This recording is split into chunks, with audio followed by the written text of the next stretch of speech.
Yes, friends. On a Monday, it is OGP, the One Giant Podcast, and we are your hosts, Adam Armbrecht, Andy Makowitz, who is, nevertheless, as we say through this long season, still healthy, wealthy, and wise. How are we on a Monday morning? I'm just excited that we're into Christmas week. Okay. Listen, big time around the holidays for the Mac family over here.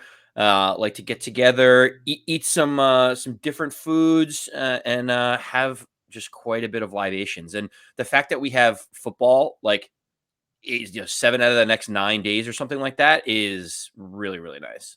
Yeah, protocol is really giving just football fans in general an opportunity to fill their schedule. I'm sure that significant others all across this great land are just so excited to say, up, Tuesday night, got a couple of things I need to take care of here, and right into you say Christmas and everything else. So no, man, listen, I like it. I'm excited for it. Hopefully, everyone has a nice little holiday. I find, and you would agree with me, Andy, here too, because sometimes you host a lot of these events, but last couple of years, I like to make like one specific item. I don't mean like only one I made every year, but there's always one thing. If you execute it properly, you can show up to whatever occasion and really be remembered for making, oh man, remember that dessert that Adam made? My God, that was delicious. Don't overextend yourself, people. You gotta have a signature. Like, you Yes. have to have it, and so that when people see you, they're like, "Oh, can you bring that thing that you do really good?" And speaking of good things, there was a really good football game at MetLife Stadium, Adam. I think you're mistaken. What Uh, happened was the New York Football Giants suck. So we kind of knew that coming in. So it wasn't terribly shocking. 21-6. I think that, listen, you remember, in jest as it may have been, calling for the Giants to win a game 17-16. The idea that the New York Football Giants would come anywhere close to holding Dallas to 16 points, you wouldn't have even dreamed upon a dream. Let's start here because I don't want to spend any time on it. Um, Mike Glennon has a terrible game. He throws 3 interceptions. Fromm comes in, completes some passes, gets some yardage, and that's one of the silver linings that people are coming out of this game with. I mean, do I have to do we have to come in on Wednesday or Thursday and talk about, oh, what are the expectations for Jake Fromm getting a start next week if Daniel Jones can't go? you will. It's a reality. What's crazy is that the third string backup that could never throw an NFL pass, for the Buffalo Bills, came in, and Giant fans were super excited to see him, even though he doesn't have a very strong arm.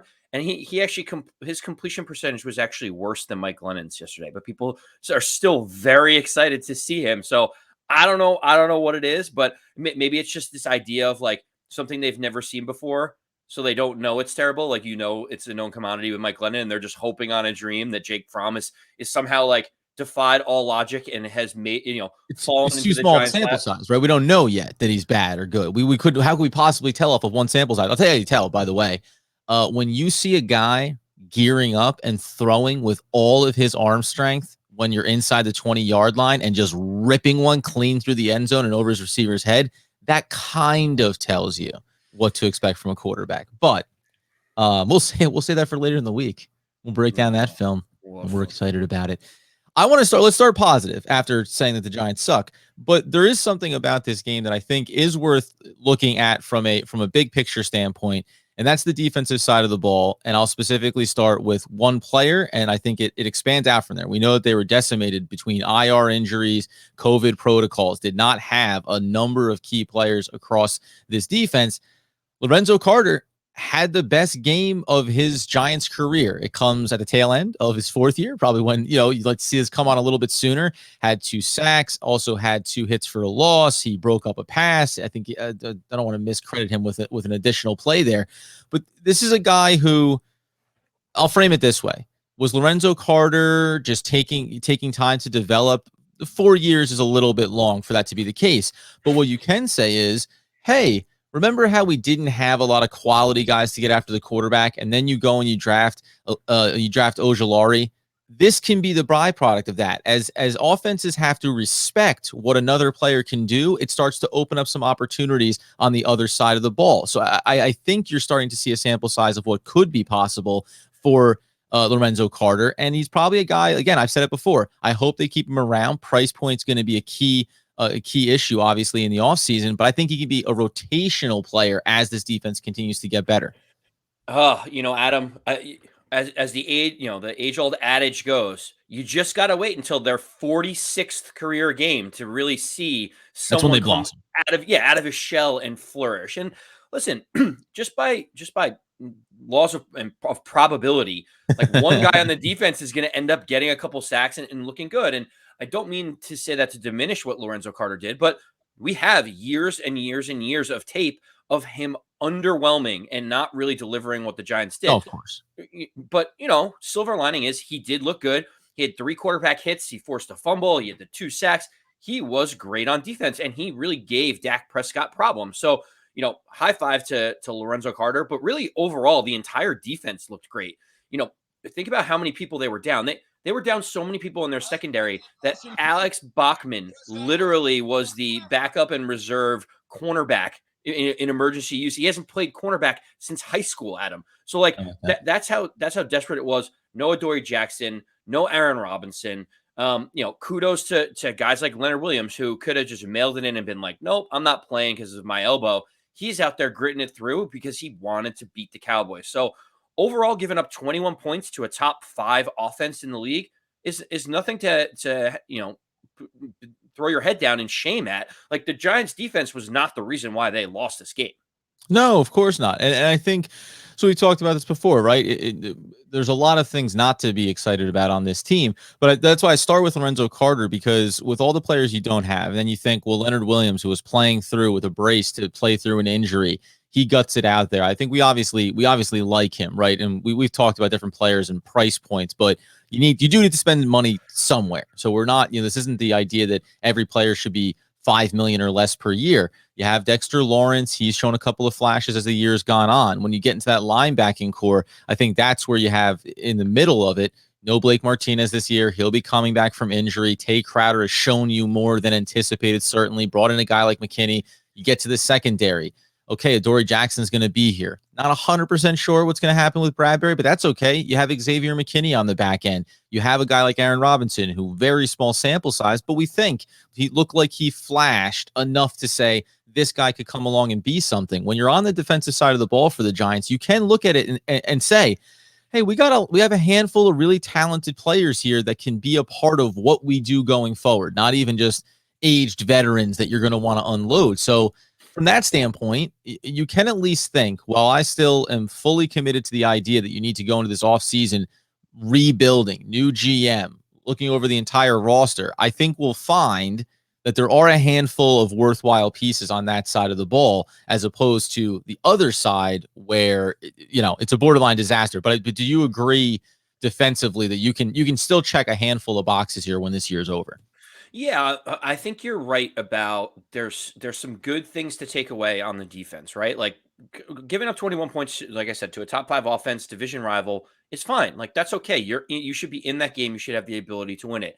I do think that, that there are good foundational pieces on defense that I think would be accentuated if they had a formidable pass rush, right? Like, they need a defensive end that can wreak havoc and wreck things on the offense. And I feel like this defense, like, it may be just 1 or 2 players away from actually looking like a top 10 defense in the NFL.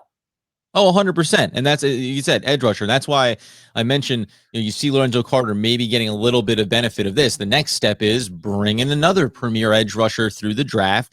Give yourself someone to pair with Azeez Ojulari. And now if you do keep around Lorenzo Carter, he's a nice piece to rotate in. And again, we don't know what the defensive front is going to look like either. Right now, it's constituted by a lot of big bodies that you want to occupy, control the line of scrimmage, try to shut down the run. But that can evolve as well. We've yet to kind of have a guy. Leonard Williams is as close to that vein as we currently have. But I think a player that can kick inside, but also go out on the edge, and then you can start to think on having a guy with his hand in the dirt alongside Leonard Williams and Dexter Lawrence that have the ability to really push and collapse that pocket from the middle or from the outside a little bit. So, but these are all the things. The bottom line is you can start to layer these players and feel good about it. And in a game against, listen, Dak Prescott's been up and down. He's dealing with some injuries, but you have to like that a defense, when you saw what was going on the other side of the football, and we'll get to it in a minute, there was no world where the Giants were going to score any points yesterday. And yet, the defense tried to hold its own, gave up 21 points to a really good Dallas team with a lot of weapons. You hung around you didn't hang around the game. I was framing it wrong. But you put up a good performance on that side of the ball. And in games, as we've now seen multiple weeks, because remember, that was a 7-point performance against the Chargers, not a 21, multiple games where the offense is putting up single digits. You're walking into a game where you know you're going to lose, and the defense is still coming to play. So that's a credit to those players and a credit to Patrick Graham for being able to motivate them in that way. Yeah, Adam. I mean, it goes without saying, we wanted to start out positive on this show. We'll give a thumbs up to the defense. They're playing hard, and even through all of these injuries and people on the COVID list and everything else, they did their job. But there is a whole nother side of the ball that did not do their job. And I don't know where you want to start, because I feel like we could go around the entire offensive unit one by one and specifically talk about the underwhelming performances that we saw. Yeah, it'd be easy to go a lot of different places. We know Sterling Shepard suffered an injury in the game as well. So, you want to talk a little, and that's not even about the play on the field. But unfortunately, as we know, his circumstance and the cap hit, this is trending in a direction of a team that's going to want to move on from a guy that can't stay on the field in spite of being a great locker room presence. I'm going to start on the offensive line. There's somebody else that I really want to get to, almost just as much. There's a 1A, 1B. But let's start with the offense in a Will Hernandez nutshell, because we just talked about Kevin Zeitler and what he's doing in the NFL right now, that he was a player the Giants possessed, and you chose to go away from him, and you chose to resubmit a player that lost his starting job the year prior as your starting guard, and he was a disaster, and he's been a disaster for a handful of weeks now, and this just really does feel as Dave Gettleman of a forced thing as possible, because Gettleman drafted him high in the second round, and it's just he can't get off him. And then probably the biggest indictment you can have about him and about this team right now is the inability to move off of a player that is not producing for some sense of obligation or loyalty to them. Will Hernandez has been terrible, and he was terrible yesterday. He's been very, very subpar for years. Like you said, this is not like, a little bit of a regression in the last couple games, or like in the preseason of 2020, I basically said, we need to see Shane Lemieux as opposed to Will Hernandez out there. It's no secret that I've been saying this ad nauseum. It's no secret that when Will Hernandez is at guard, whatever side of the field he's on, whether it's left guard or right guard, the tackle all of a sudden looks like they can't play football, right? Like, think about it. Well, we had Nate Solder was on the left side. He looked absolutely horrible next to Will Hernandez. Then Will Hernandez steps up when we draft Andrew Thomas, and they're the left side of the line. Andrew Thomas looks like he could be a potential bust with how bad he's playing. Now we bench Will Hernandez. We think an offseason is going to change things. Now we put him on the right side. And guess what? Matt Pert, not very good on the right-hand side. Nate Solder, not very good on the right-hand side. Guess what? Andrew Thomas is flourishing, and we don't even know who the guard's going to be in and out on the left-hand side. It's always coming back to Will Hernandez. I've been saying this for 2 years now. The saddest part, Adam, is we really can't find a practice squad player or someone else to put in at right guard. That's how sad this is, because everyone sees it with their own two eyes. Yet what the coaching staff and Dave Gettleman are telling you is that we literally have no better options than putting Will Hernandez out there every single game to get whatever quarterback back there killed. Yeah, 100%. Yeah, like I'm not even going to add anything else to it. I'll add to it that when you look at the offensive line from where it was coming into the year to where it is now, remember, with the injury that Nick Gates sustained, you cannot assume that he's going to come back. Remember, in a contract year, nonetheless, what is that going to look like? Maybe you get him on a team-friendly deal to see if it's possible for him to return to play. He has a long road ahead of him. There's nobody else on the offensive line. You're not sure what Will Pert is anymore. You thought that he was going to be a starting right tackle. We know that they've been using Nate Solder instead. So you went from maybe thinking you had 2 or 3 positions locked up on this line last year to having one, and that's Andrew Thomas. So that means that you're effective. And again, this goes back into why we keep saying it needs to be a rebuild, because you're still missing 3, if not 4 spots on the offensive line to help build this thing out. And whether it's through free agency or through the draft, you're going to have to address it. It's been an absolute disaster. Well, there'll be plenty of time to recycle back into this. I'll move on to the next thing that really bothered me, and that's Saquon Barkley. I'm sorry, man. And guess what? The proof is in the pudding, because there was a guy in the backfield with him that outproduced him in this game. So you can say that the offensive line is bad, but guess what? It's the same bad offensive line in front of Devontae Booker that's in front of Saquon Barkley. And 15 carries for 55 yards, it's flat out not good enough. You're not wrong. I mean, this is the problem. I said we could go around. We literally probably are going to go around to like 5 guys on the offense and be like, they underperformed or underwhelmed. Saquon Barkley has not rushed for more than 64 yards. And that was last week against the Chargers, who are the 31st or 32nd run defense in the entire league. So they're the worst. So like the worst team to rush up against, Saquon Barkley can get 60-something yards. And look, there's no reason. Here's the thing. We talked about Sterling Shepard. It sounds like it's an Achilles injury. We know that is a grueling injury to come back from. Yep. The cap hit, I think he counts at about $7 million in dead cap, but the Giants could save $5 or $6 million by moving on from Sterling Shepard. I expect that to happen. Look, I like Sterling Shepard. Real quick, because I said this last episode, I think, but I want to reiterate it. When we say things, or it's like when the Giants say, or when NFL people say they'll save $5 million by moving off him, by cutting. You're not saving the money. It's the same thing about the Kevin Zeitler piece. You paid $2.5 million to have Kevin Zeitler go sign somewhere else and play football. You didn't pay the rest of the contract. So, it's like you still pay. What ends up being is you're paying $5-something million for Sterling Shepard to go play somewhere else. That counts against your cap. It's money you don't get to spend. It gets you off of the rest of the contract. So I want to be really clear about this idea of it's not saving money. It's just avoiding having to pay the rest of what ends up being, in a lot of these cases for the Giants, bad contracts that you shouldn't assign people to.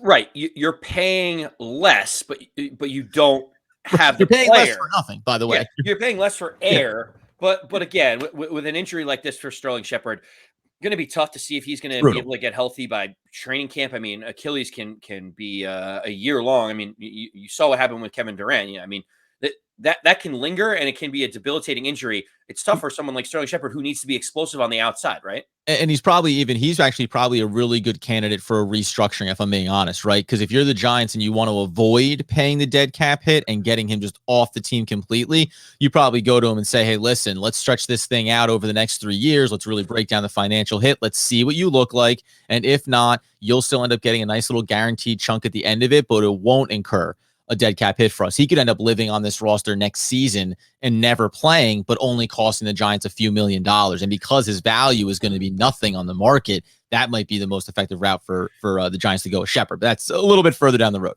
Yeah. So I started with him. We really hope he gets better, speedy recovery. He may have played his last game as a Giant if they can't restructure him, but fingers crossed that he can come back healthy, regardless if he's playing for the Giants.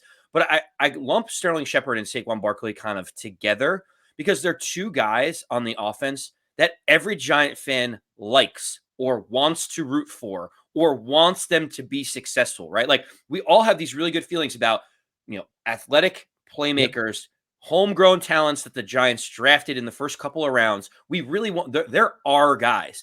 And it's even more disappointing. Sterling Shepard can't stay on the field for health concerns, but it's just more demoralizing when someone like Saquon Barkley ends up not meeting those expectations because we're rooting so hard. We want him to be that game changer. We want to I have a Saquon Barkley jersey. I want to pridefully wear that thing and say, that's our guy.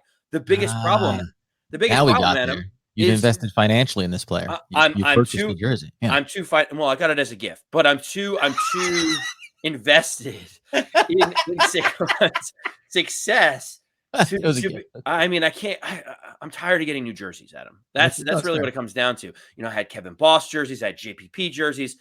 The list can go on, and I had Jeremy Shockey jerseys. I'd like to have one that I could have for many, many years to come. You're a bit of a jinx, I guess, or you're a bit of a foreshadow, right? If Andy Makowitz owns your jersey and you're your New York Football Giant, you're not going to stay a New York Football Giant. It's probably not going to work out for you. But again, the reason why I say this is because it is so disappointing with Saquon. Like Booker. I have been very critical of the Booker signing, thinking that you don't need to pay a backup that much money.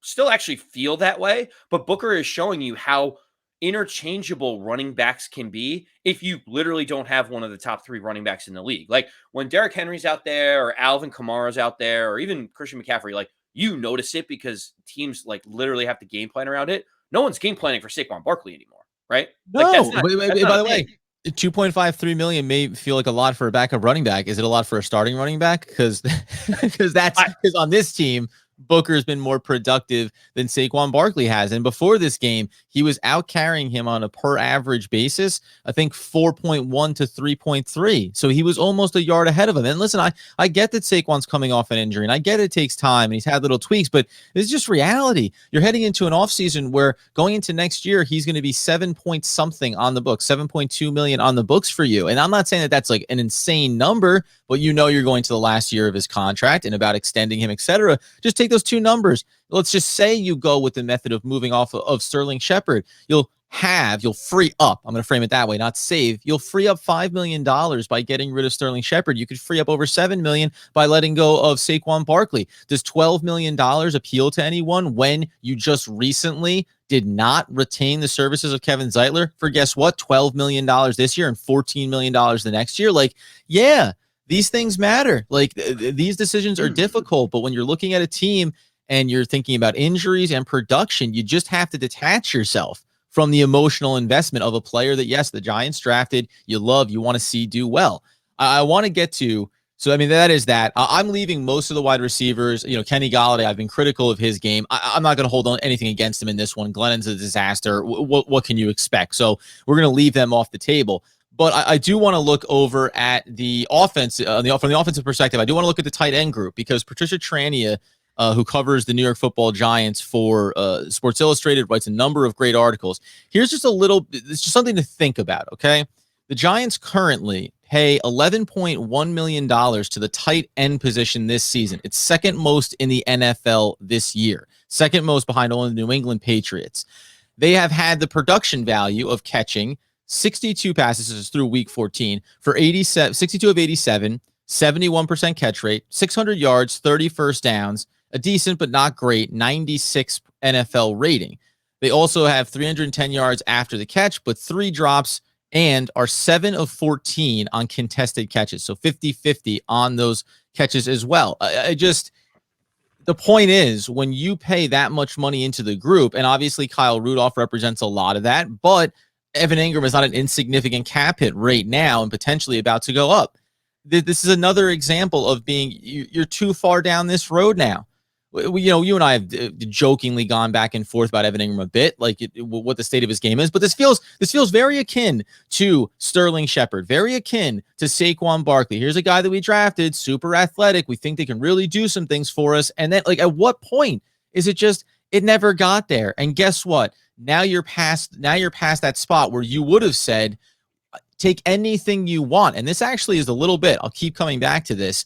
Evan Ingram, I'll have to pull up what his cap hit is this year. If you had traded him last year, like I said they should have been doing before this offseason, you would have had another 3-4 million to put towards retaining Kevin Zeitler. The difference of what it cost from wanting to restructure him versus paying him outright for 12 million. So if you're a Giants fan, you tell me, would you rather have Evan Ingram this season or would you have rather had Kevin Zeitler? And this again goes back to the decision-making process of Dave Gettleman in this organization.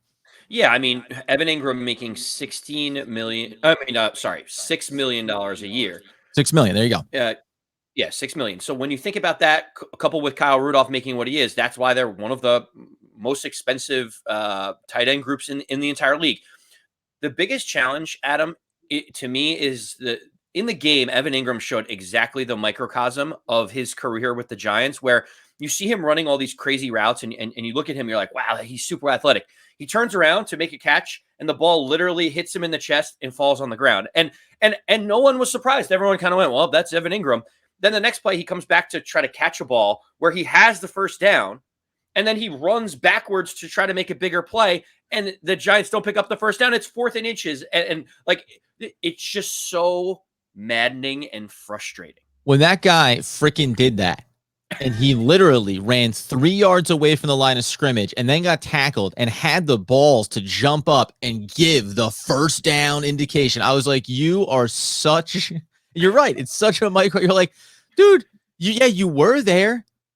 What are you doing? Like, what are you doing? This effort. And by the way, I think it is a compounding thing with him specifically where, like, he hasn't been as successful as you want. He hasn't been as productive. So then every play that he gets his hands on the ball, he wants to make. We saw this early in his career. Remember getting upended and flipped over as he tried to hurdle a guy for an extra 2 yards. Like, there is just this world you can live in, Evan Ingram or any NFL player, of you got the first down. That's it. Like, you've already done your job. Anything after that is going to be too much. And we saw this in a couple other games, and one of it may have been in this one as well. It's like you catch the football, you're trying to break out of the tackle. Now the second defender comes up and punches it out. When you have 3-4 defenders around you, breaking out of the first tackle isn't really the thing that's going to help you or move. It's not going to move the needle. Just take what you have and get there. And by the way, you mentioned about his production and the microcosm of his game. I'll just touch back to Saquon briefly, where he ran a route out of the backfield. He literally stopped and backed himself away from the play. I'm guessing for someone else that he thought was going to catch a football. Like, there's been a regression in that area of Saquon's game too, catching the football. This is a guy that caught 90 passes once upon a time, and he doesn't seem to have any rhythm or consistency in that area of his game as well. This is all just it's getting into this bubble now as we jump around a little bit, but inside of this same collection of players that we keep driving home, players that are either going to cost us a significant amount or are potentially going to walk in free agency, whatever the case may be. These are all interesting players that add up to 15, 20, 30 million dollars over, in the next couple of seasons. And specifically this off season, you're already on the books for 10 million for Shepard and 7 million for Barkley. And what if you somehow inexplicably try to re-sign Evan Ingram, right? You could be talking about investing 25 to 30 million dollars to 3 players that have been either injured, unproductive, inconsistent, unreliable. And I can't see, as much as we love these guys, and I'll even put Evan Ingram in there. I'm a fan of Evan Ingram as a person. He's done and said everything right in and around the game.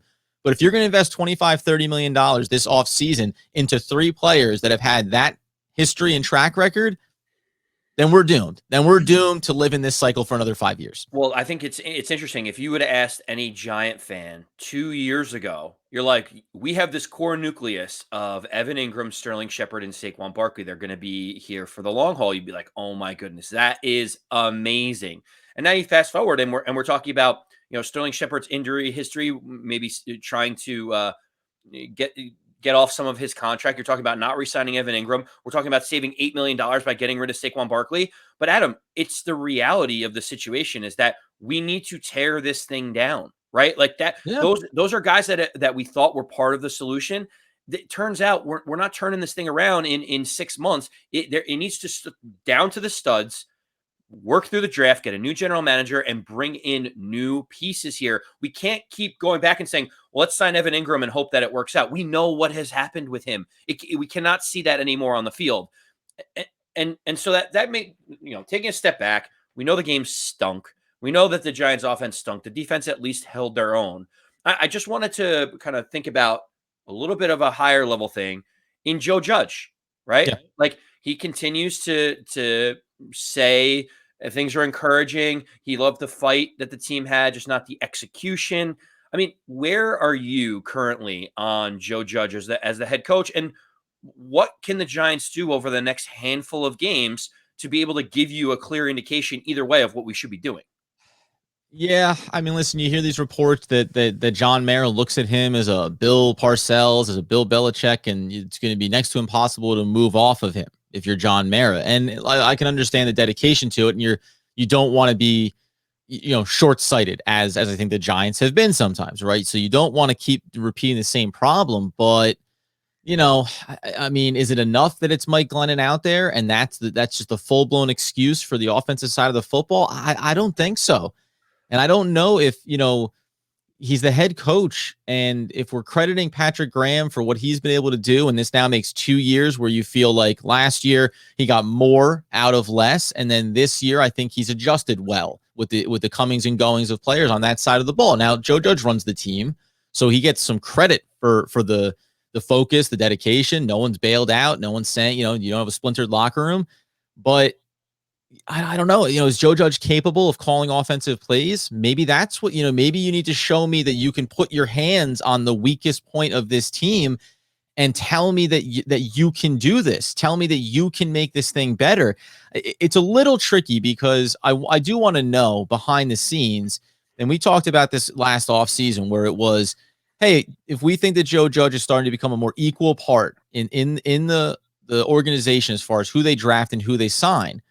Well, in some instances, you might say, okay, that's, Andrew Thomas and that's Azeez Ojulari and the guys that we like that the Giants have gotten in the last year and a half.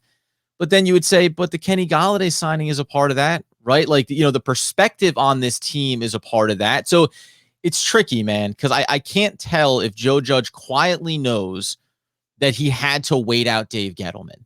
Right? Like, I have to wait him out so I can get in my guy, or I become the Bill Belichick type in terms of control of the organization. I don't think that he's earned that. And as much as I liked him coming in, and I could still like things about what he's done, the tear it down to the studs piece, man, listen, name the number of organizations that successfully have either a GM that gets a coach forced on them, or a coach that's in place that then a GM comes in and can't get rid of him, or has to have a quarterback stick around. It doesn't work. So there's some things like players as well, where you just go, it's just like a Saquon Barkley thing. Sorry, we have to rebuild. You're going to be one of those casualties because we can't have a new GM come in and say, but we really like these players and we really like this coach. So if you could go ahead and make this work, we've seen too many examples of it not being successful. You're absolutely right. And that's the biggest problem here, Adam, is that I don't think that there's a silver bullet to be able to say, this is exactly how we have to do it. What we know is that there has to be some type of changes. I wanted to give a little bit of context because I think this is important to kind of put a bow on everything. Mm-hmm. Daryl Slater of NJ.com had a good article just talking about the offseason and Joe Judge and what needs to happen. And I thought that there was something really interesting and noteworthy where Joe Judge's record is 10-20 right now. And if the Giants lose out, which they're probably going to be underdogs in every single game that they play for the rest of the season. Sure. Joe Judge will end up with a 10-23 record, which just so happens to be one win more than Pat Shurmur had in his 9-23 record as the Giants head coach. And think about the hysteria about Pat Shurmur not being the right guy and he had to go, and whether that decision was right or wrong. Joe Judge is going to be looking down the barrel of basically the exact same record with a team that we don't even know, that has more questions than answers at this point. Of course. Yeah. And again, we said this before too. Joe Judge said it. The fish stinks from the head down. Well, guess what, Joe? I'm not even calling you the fish head. I'm calling John Mara the fish head, right? Because he's the guy that's been there through all of it. And you have to hire the right people to make those decisions. And unfortunately, the transition, as we know, from McCorsey to Jerry Reese did not work out. The transition from Tom Coughlin to McAdoo to Shurmur to now Joe Judge has not worked out. And the transition to Dave Gettleman has not worked out. You're further from the answer than you thought you were going to be. At the end of the day, we can say, as we'll come back in later in the week and preview the next matchup, talk about some injury updates. Daniel Jones was sprinting in a straight line in the pregame warmups for this one. And, all jokes aside, I hope that he's healthy and capable of coming back. And unfortunately, when you look at this roster, you're going to be able to point to a lot of guys that you feel somewhere on a spectrum about what their value is and what they're capable of. And you're just going to have to separate yourself from that because that's where it is. And by the way, we started at the top, this is a positive episode, by the way, in case you forgot. We were very positive. We started on the defensive side of the ball. Guess what? There's some guys that you may really like on the defensive side of the ball that could end up being casualties for the sake of restructuring the cap, for the sake of getting a quality offensive player in and sacrificing a good defensive player. That's the kind of fluidity that you should hope to see if you're a New York Football Giants fan. That's the direction you want to go in. And listen, rest of the games to play out here. There'll be positives to take away from it. And unfortunately, also Gary Brightwell had sustained a neck injury as well. So he's going to be questionable. That's one of the guys I was hoping to see more of down the stretch to get a sense of him. You want to see as many young guys as possible. The tragedy is most of those guys are hurt. So we will come back in covering the New York Football Giants, as we say. You can follow us over on YouTube, where we're posting up our episodes. Download, rate, review, subscribe, wherever you get your podcast needs fulfilled. And ultimately, as Andy Makowitz would want, need, and nay, demand the people know. As always, let's go Big Blue. Yes, sir.